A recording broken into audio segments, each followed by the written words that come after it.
ऐ जिंदगी अब तुझको सलाम, ऐ जिंदगी अब तुझको सलाम।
मोहन, चुपचाप छिपे रहो, आज तो तुम सबको मरवा ही डालते।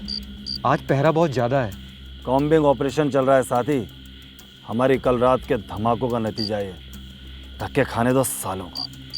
हम इस जंगल को उनसे ज़्यादा जानते हैं।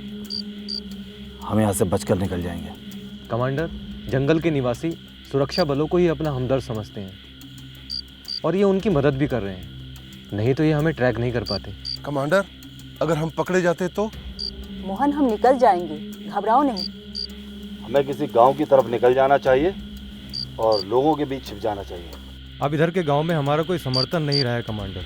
चिंता मत करो मंकू, हमारा डर तो बना हुआ है ना। कोई गांव वाला हमें मदद देने से इनकार नहीं कर सकता। चलो उठो। चाचा उठो, चाचा उठो, चाचा जाग गया, चाचा जाग गया। अरे मंकू, जग गया। जब मैं जगाती थी बचपन में तो फट करबत बदल के कुनमुना के सो जाता था। हाँ, और जब से भोला आया है तब से सुबह सुबह जग जाता है। अरे माँ, इतने प्यार से उठा रहा था ना, अगर और 2 मिनट नहीं उठता ना तो थप्पड़ मार देना था इसने। बहुत जोर से मारता है। क्यों बोला? ताकत दिखाओ। देखो चाचा, देखो डैडी। अरे बाप रे, हम तो डर गए। बहुत डर लग रहा है। अगर पकड़ लिए गए तो? साथ ही हम अपनी जिंदगी, अपने समाज, अपनी दुनिया को बेहतर बनाने के लिए लड़ रहे हैं। डरने की जरूरत नहीं है। हम पकड़ लिए जाएं या मार दिए जाएं, हमारी हार नहीं हो सकती। लेकिन कमांडर, हम बार बार हारे जा रहे हैं और जिस समाज को हम बदलने की बात कर रहे हैं वो समाज हमें अपना दुश्मन मानता है और हमें देखकर खुश होने की बजाय वो हमसे डरते हैं। आगे बढ़कर गले लगाने की बजाय वो छिप जाते हैं। छिपते तो इसलिए हैं कहीं हम इनके गांव के बच्चों को पकड़ कर ले ना जाए, इनके बच्चों को जबरदस्ती बंदूकें ना थमा दें, घर से दूर दलम में शामिल ना कर लें। मोहन, मंकू, हमारा यह आंदोलन दुनिया को बदलने और शोषण को खत्म करने के लिए है। इसमें कुर्बानियां देनी ही पड़ती हैं, तकलीफें उठानी ही पड़ती हैं साथी।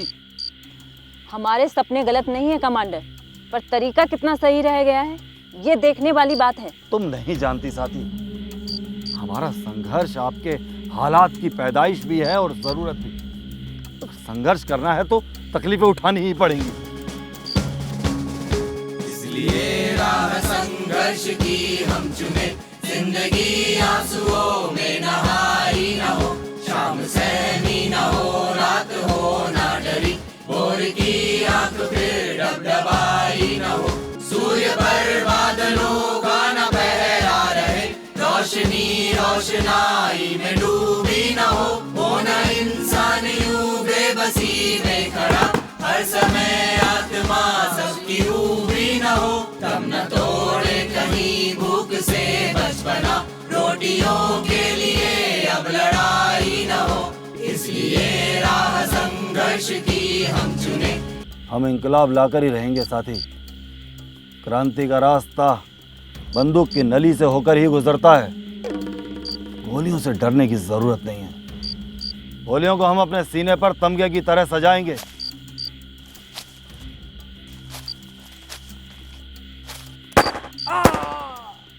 ये तो राजू की चीख थी।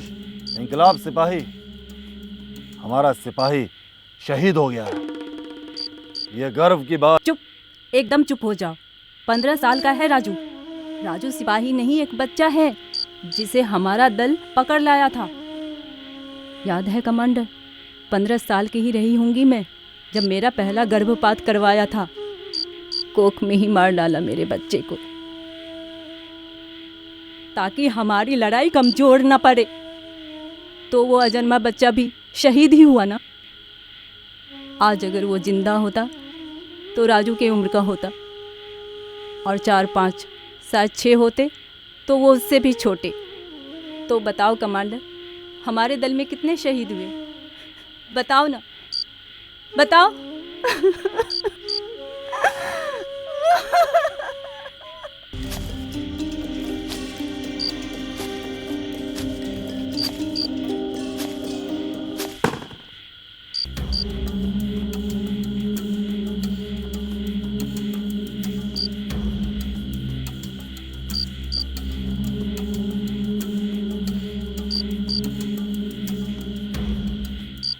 घर की याद आ रही है।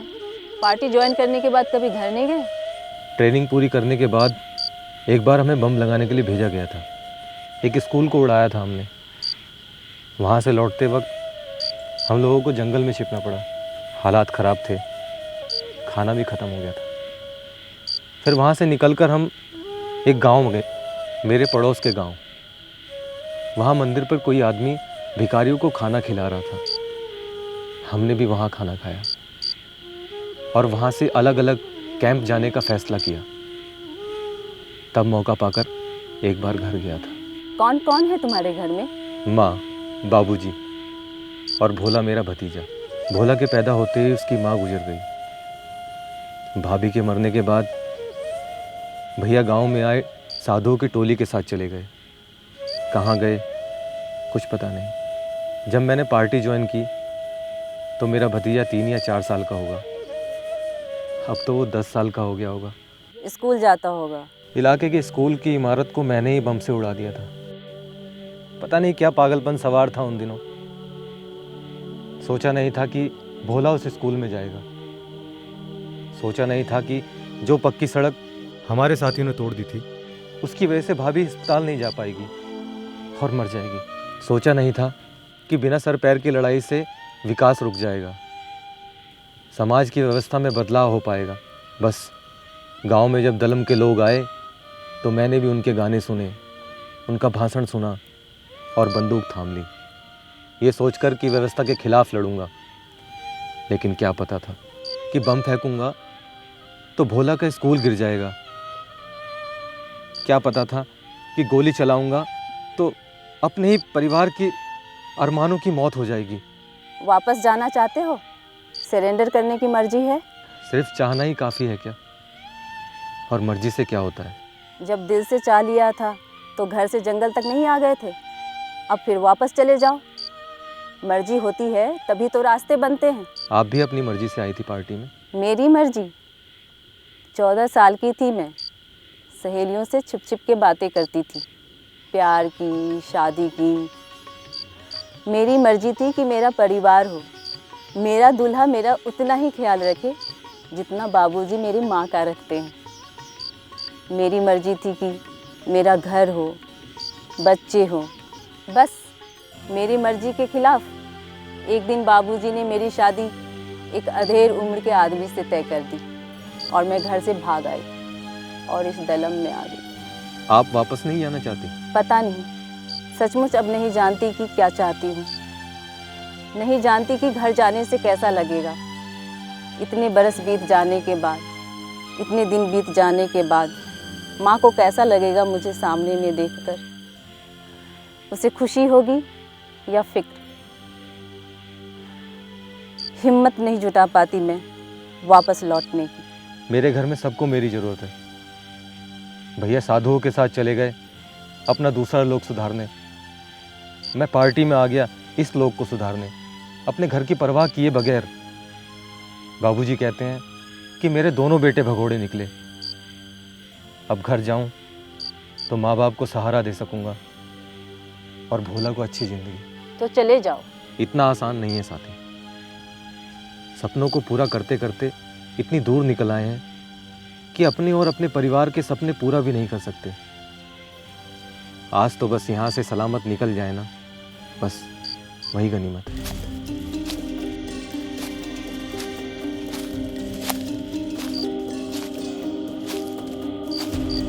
सिपाही और फौज दूसरी तरफ सर्च कर रहे हैं। यही मौका है हमारे पास निकलने के लिए। मंकू चलो उठो।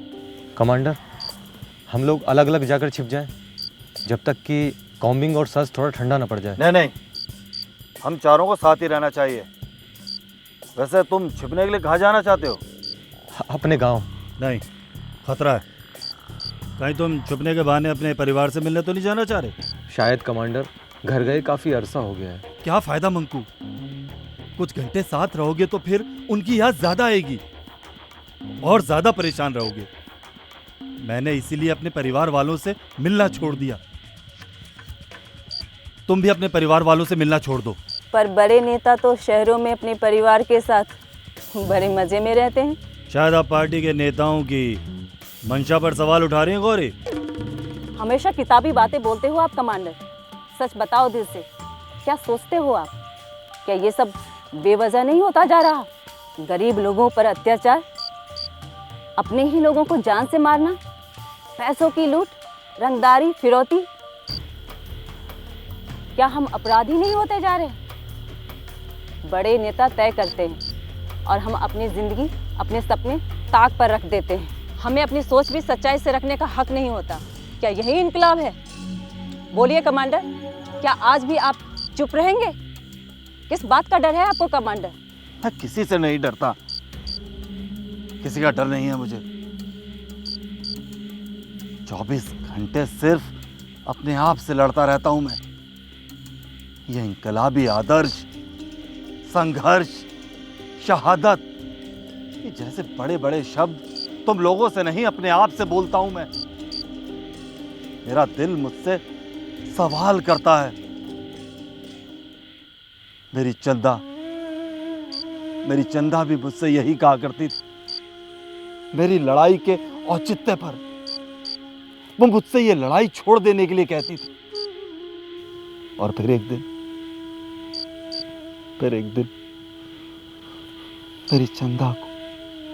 मेरी चंदा को रेड में मार दिया गया। 10 साल हो गए मुझे ये संघर्ष करते हुए।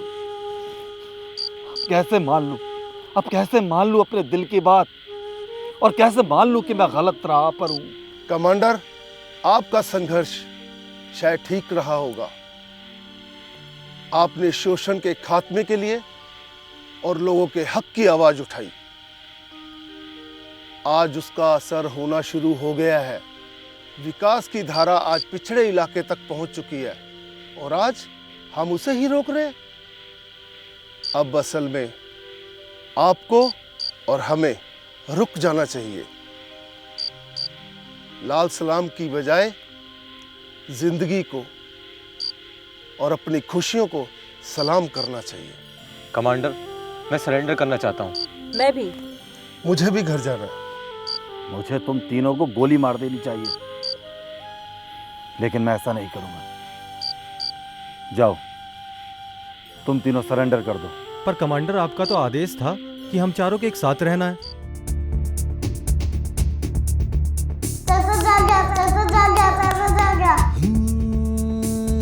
पिछड़े हुए जो अपनों से, उम्मीदों से और सपनों से, घर आजा वापस आजा तू। खुशियाँ खड़ी है खोले दरवाजे, तू सुबह का भूला, तुझे सांझ पुकारे। तेरे गाँव की गलियाँ, तेरे घर चौबारे। बिछड़े हुए जो अपनों से, उम्मीदों से और सपनों से, घर आजा वापस आजा तू। खुशियाँ खड़ी है खोले दर